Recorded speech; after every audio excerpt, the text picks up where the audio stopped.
परलकोट क्षेत्र के ग्राम PV32 के धान खरीदी केंद्र में सोमवार को फूड इंस्पेक्टर और तहसीलदार साहब पहुंचे थे और यहाँ पर जांच हुई थी। और लगातार शिकायत मिलने के बाद यहाँ जांच के लिए पहुंचे हुए थे और जांच के बाद पता चला कि यहाँ 200 नए बारदाने कम पाए गए हैं। और उसी जांच के लिए आज यहाँ पर जो है कांग्रेस की टीम पहुंची हुई है और कांग्रेस के तमाम यहाँ पर पदाधिकारी यहाँ पर मौजूद है। सबसे पहले मैं सुप्रकाश मलिक जी से पूछना चाहूंगा कि आप यहाँ पर आए जांच के लिए, आपकी टीम आई है, क्या निमित्ता मिली आप लोग को?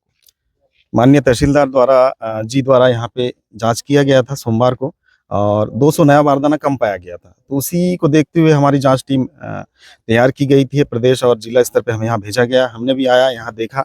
परंतु जो 200 बारदाना कमी का जो बात यहाँ आ रहा था, हमने भी यहाँ आके देखा है। तो आज भी जो स्टेक लगा हुआ है, स्टेक का एक नियम होता है, उस नियम के आधार पे ही स्टेक लगाना होता है, जिससे कि कोई भी जांच करने वाला आए या कोई देखने वाला आए तो उसको समझ में आ जाए कि ये इतना बोरा रखा हुआ है। एक मापदंड रहता है, समिति स्तर पे खरीदी नीति में उल्लेख रहता है कि इस इतने बोरे का स्टेक लगाना है। लेकिन आज भी हमने यहाँ पर आके देखा, जांच की हुई है माननीय तहसीलदार जी को, 2-3 दिन का समय बीत गया है, उसके बाद भी स्टेक की स्थिति जस की तस बनी हुई है।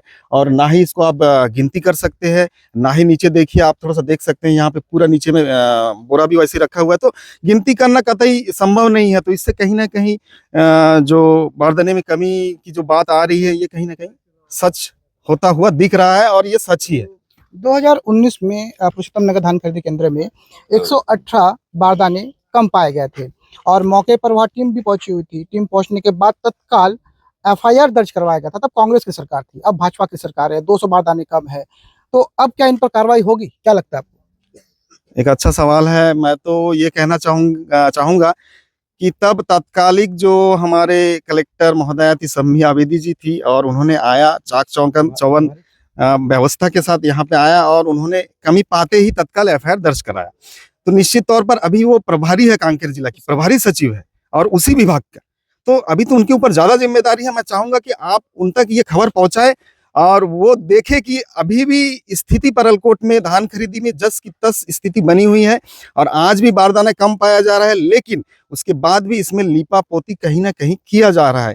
तो उनके संज्ञान में आना चाहिए। हमने तो कलेक्टर महोदय को भी लिखा है, लगभग सभी अधिकारी स्थानीय प्रशासन को हमने अवगत करा दिया। उसके बाद भी कार्रवाई सिर्फ इस फड़ी में नहीं, कहीं पे भी नहीं हो रहा है। तो हम माननीय प्रभारी जी अभी यहाँ तत्कालिक कलेक्टर रह चुकी है, तो उनको संज्ञान में लाना चाहते हैं और आपके माध्यम से हम चाहते हैं कि आप बताएं कि आज भी परलकोट पखांजूर क्षेत्र की धान खरीदी की स्थिति जस की तस बनी हुई है। तो आपकी कहीं ना कहीं महती जिम्मेदारी हमको महसूस हो रही है। तो कहीं ना कहीं यहाँ पर जो है वो धान खरीदी केंद्र में, कई सारे धान खरीदी केंद्र में ज्यादा तौल लिया जा रहा है। उसके बाद कि कांग्रेस की जो टीम है वो हर एक धान फड़ी में पहुंचेगी। बिल्कुल, हमको प्रदेश और जिला स्तर से आदेश मिला हुआ है, क्योंकि ये हमेशा परलकोट सुर्खियों में रहता है। तो हमको प्रत्येक धान खरीदी केंद्र तक पहुंचने के लिए हिदायत दी गई है और किसानों के बीच पहुंचकर ये सुक्ति का जो आप बोल रहे हो, तो हमको भी ये सुनाई दिया है, आपके माध्यम से कई बार ये उठा भी है कि प्रत्येक धान फड़ी में 2 किलो, लगभग 1 किलो से 2 किलो प्रति बोरे में सुक्ति के नाम पे वसूली किया जा रहा है। तो कहीं ना कहीं एक गंभीर मसला है, गंभीर विषय है। इसके ऊपर भी हम लोग लगातार नजर बनाए हुए हैं। और जो एक लिमिट का जो एक बात आ रहा है, ये जो लिमिट आज हम 32 नंबर फड़ी में पहुंचे हैं, यहाँ मात्र 158 क्विंटल की खरीदी प्रतिदिन होना है। तो चलो पहले 450। हाँ, तो अभी 158 क्विंटल की लिमिट कर दी गई है। तो कहाँ तक खरीद पाएंगे? अभी छुट्टियां भी होंगी इसके बीच में और ज्यादा दिन नहीं बचा है। तो ऐसी स्थिति में तो खरीदी होना अभी संभव नहीं है। तो इसके ऊपर भी हम लोग लगातार नजर बनाए रखेंगे और प्रत्येक फड़ी तक हम लोग पहुंचेंगे। रूप सिंह पोटा जी जो विधायक प्रत्याशी भी रहे और आप एक स्वयं किसान हैं, और इस प्रकार से जब धान फाड़ियों में से घोटाला होता है तो कैसा लगता है आपको? देखो, मैं तो वास्तव में मैं किसान हूँ, आप सही बोले। और जो वास्तव में आज जो हर फड़ी में जो अभी बोरा का मामला हो, ये 2 किलो धान का हो, बहुत खून पसीना बहा के किसान फसल बनाते हैं, उसके बाद यदि 2 किलो काटेंगे तो ये वास्तव में अच्छा नहीं है। और हम इसको हर फड़ी में हम नज़र रखेंगे। इस बार जहाँ भी दोषी मिला तो हम तत्काल इसके लिए आगे के लिए कार्रवाई करने के लिए हम लोग आवेदन वगैरह दे देंगे। तो कांग्रेस की टीम पहुंची है और उन्होंने जांच किया कैसे अनियमितता पाई गई है। 2019 में जब 118 बारदाने कम पाए गए थे, तब पुरुषोत्तम नगर के जो धान खरीदी केंद्र प्रभारी थे और जो कंप्यूटर ऑपरेटर थे, दोनों पर FIR दर्ज हुआ था, दोनों जेल भी जा चुके हैं।